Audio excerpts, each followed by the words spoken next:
আমি আলোচনা কৰিম প্ৰহ্লাদ চৰিত্ৰৰ প্ৰশ্ন উত্তৰখিনি। প্ৰথম প্ৰশ্নটি হৈছে প্ৰহ্লাদৰ হৰিভক্তি কেনেদৰে প্ৰকাশ পাইছে প্ৰহ্লাদ চৰিত্ৰ নামৰ কবিতাটিৰ জৰিয়তে। গতিকে ইয়াতে স্ক্ৰীনত দেখা পাইছা তোমালোকে এনেকৈ আৰম্ভণি কৰিব লাগিব যে প্ৰহ্লাদ চৰিত্ৰ কবিতাটি হেম সৰস্বতীৰ প্ৰহ্লাদ চৰিত্ৰ নামৰ কাব্যখনিৰ এটি অংশ। আৰু কবিতাটিত কি কৰিছে ভগৱান বিষ্ণুৰ যি মাহাত্ম্য সেই মাহাত্ম্যক লৈ হিৰণ্যকশিপু আৰু প্ৰহ্লাদৰ মাজত তৰ্ক বিতৰ্ক আছে। আৰু সেই তৰ্ক বিতৰ্কৰ মাজত প্ৰহ্লাদৰ হৰিৰ প্ৰতি যি ভক্তি সেই ভক্তি সুন্দৰভাৱে প্ৰকাশ পাইছে। কবিতাটিত হিৰণ্যকশিপুৱে পুত্ৰ প্ৰহ্লাদক বিষ্ণুৰ ভক্তিৰ বিৰোধিতা কৰিবলৈ চেষ্টা কৰিছে, কিন্তু প্ৰহ্লাদে কি কৰিছে গুণানুকীৰ্তন কৰিছে বিষ্ণুৰ। তাৰপিছত প্ৰহ্লাদে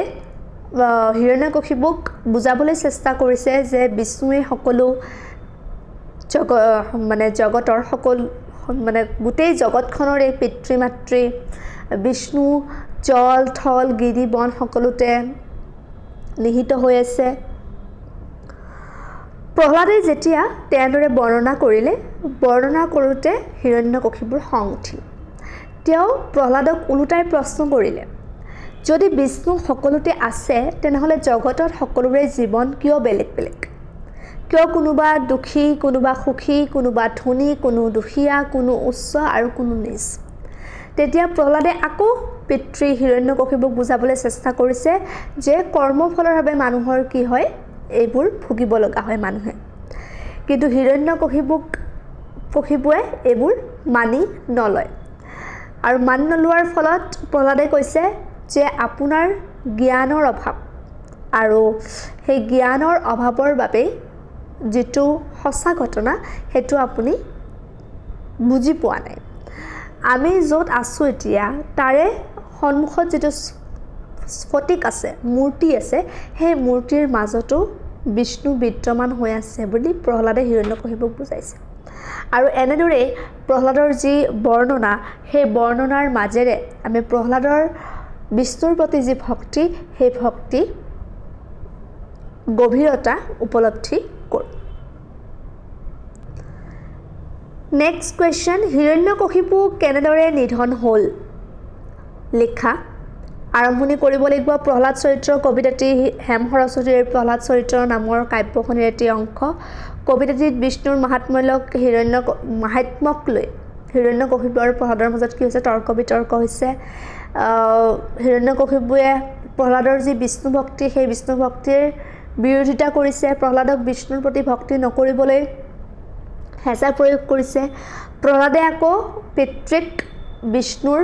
মহিমাৰ বিষয়ে বৰ্ণনা কৰিছে। ইয়াৰ আগৰ প্ৰশ্ন উত্তৰটোৰ নিচিনা আৰম্ভণিখিনি একে। তাৰপিছত প্ৰহ্লাদৰ বৰ্ণনা শুনি হিৰণ্যকশিপুৰ খং উঠিল আৰু প্ৰহ্লাদক ওলোটাই প্ৰশ্ন কৰিলে যে বিষ্ণু যদি সকলোতে আছে তেনেহ'লে সমাজত ভিন ভিন ভাৱ কিয়? প্ৰহ্লাদে তেতিয়া হিৰণ্যকশিপুক আকৌ বুজালে। তাৰপিছত তেওঁ ক'লে যে এই স্ফটিকৰ মাজতো কি আছে বিষ্ণু বিদ্যমান হৈ আছে। হিৰণ্যকশিপুৰ খং উঠিল আৰু খং উঠি তেওঁ কি কৰিলে স্ফটিকটোক হাতৰ মুঠিৰে প্ৰহাৰ কৰিলে। তাৰপিছত স্তম্ভটো কি হৈ গ'ল ভাঙি টুকুৰা টুকুৰ হৈ গ'ল। তাৰ মাজৰ পৰা নৰসিংহ ৰূপে বিষ্ণু ওলাই আহিল আৰু হিৰণ্যকশিপুক খামোচ মাৰি ধৰিলে। তেওঁলোক দুজনৰ মাজত কি হ'ল যুদ্ধ আৰম্ভ হ'ল। দুয়ো যদি স্থলত যুদ্ধ কৰে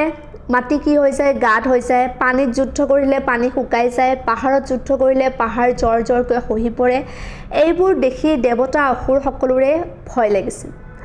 তাৰপিছত এবাৰ সুযোগ বুজি হিৰণ্যকশিপুৱে বিষ্ণুক কি কৰিলে দলিয়াই পেলালে ওপৰলৈ। ওপৰৰ পৰা মাটিত পৰি নৰসিংহৰূপী বিষ্ণু কি হৈ গ'ল অচেতন হৈ গ'ল।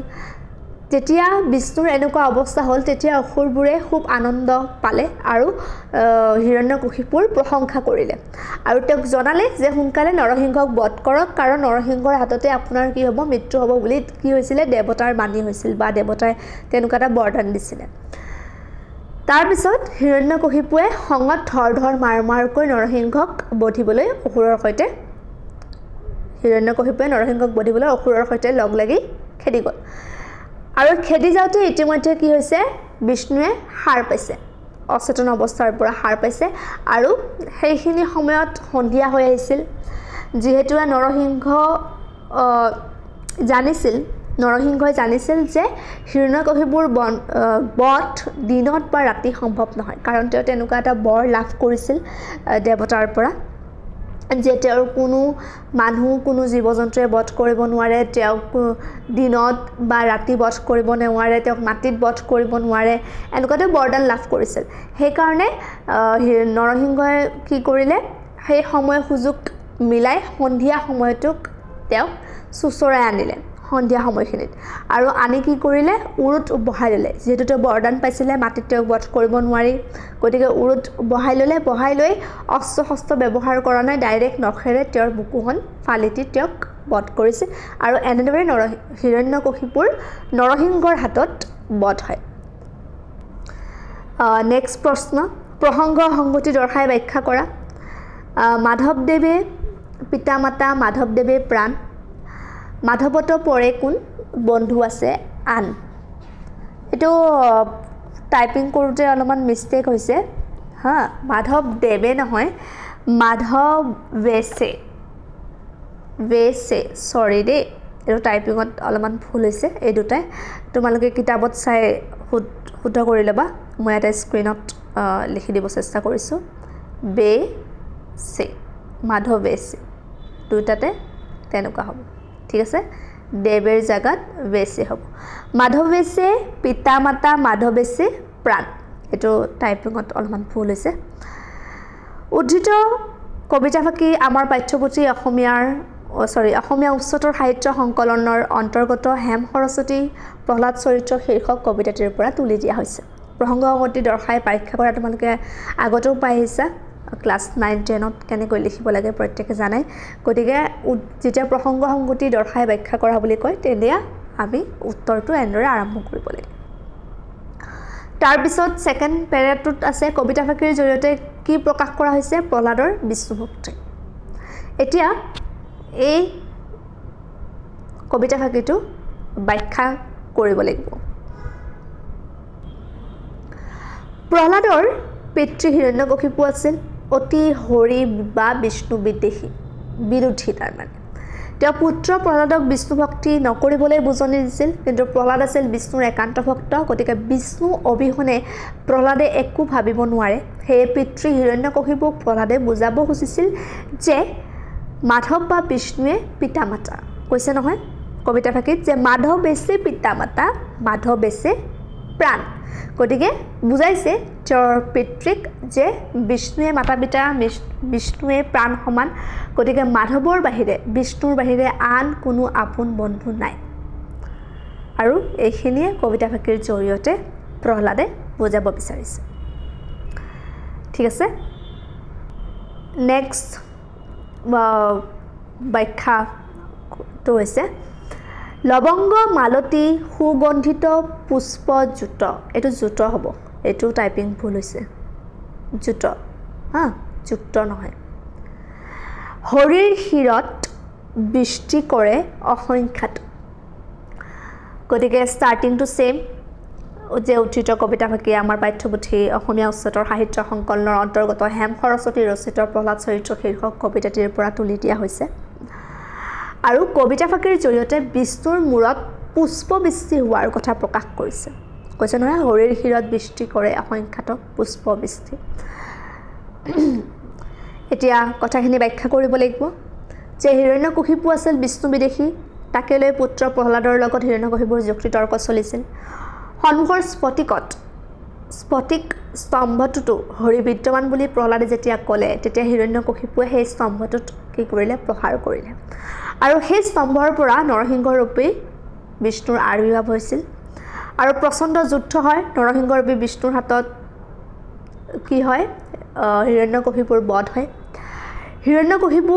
বৰ অত্যাচাৰী ৰজা আছিল ঠিক আছে তেওঁ দেৱতাৰ বৰত মানে স্বৰ্গ মৰ্ত্য পাতাল সবতে অত্যাচাৰ কৰি ফুৰিছিল তেওঁ শক্তিশালী হৈ উঠিছিল গতিকে যেতিয়া হিৰণ্যকশিপুৰ অত্যাচাৰত দেৱতাসকল অতিষ্ঠ হৈছিল গতিকে যেতিয়া বিষ্ণুৱে হিৰণ্যকশিপুক বধ কৰিলে তেতিয়া সকলোতে কি হৈ গ'ল আনন্দমুখৰ এটা উৎসৱ হৈ গ'ল আৰু সেই আনন্দতে দেৱতাসকলে স্বৰ্গৰ পৰা বিষ্ণুৰ মূৰত পুষ্পবৃষ্টি কৰিছিল গতিকে এইখিনি আছিল তোমালোকৰ লেসনৰ পিছফালে যেটো প্ৰশ্নাৱলী সেই প্ৰশ্নাৱলীৰ প্ৰশ্নকেইটা তাৰ বাহিৰেও কেইটামান শৰ্ট কোৱেশ্চন ইয়াতে স্ক্ৰীনত দেখা পাইছা তোমালোকে